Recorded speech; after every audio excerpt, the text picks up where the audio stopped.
Hello friends, এই কেকটা ছিল হাফ পাউন্ডের চকলেট ফ্লেভারের কেক। আমার স্টুডেন্ট তার আরেক দাদার অ্যানিভার্সারির জন্য এটা অর্ডার করেছিল।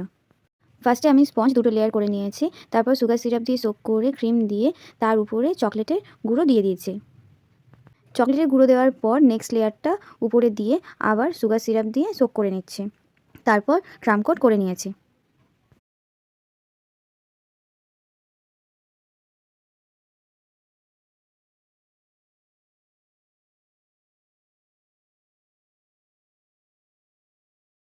ক্রাম কোট করার পর ওভারনাইট ফ্রিজে রেখে এখন আমি করছি ফাইনাল ডেকোরেশন।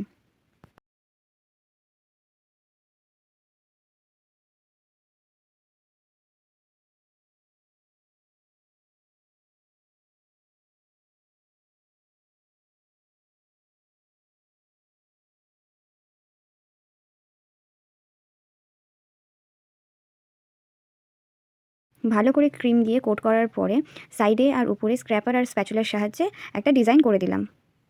তারপর কিছু রিয়েল রোজ আর সুগার বল দিয়ে ফাইনাল ডেকোরেশন করে নিয়েছি, আর সাথে দিয়ে দিয়েছি কিছু গোল্ডেন ফ্লেক্স। ডেকোরেশনটা কেমন লাগলো অবশ্যই কমেন্টস করে জানাবেন। লাইক আর শেয়ার করতে ভুলবেন না। Please subscribe my channel. Tata.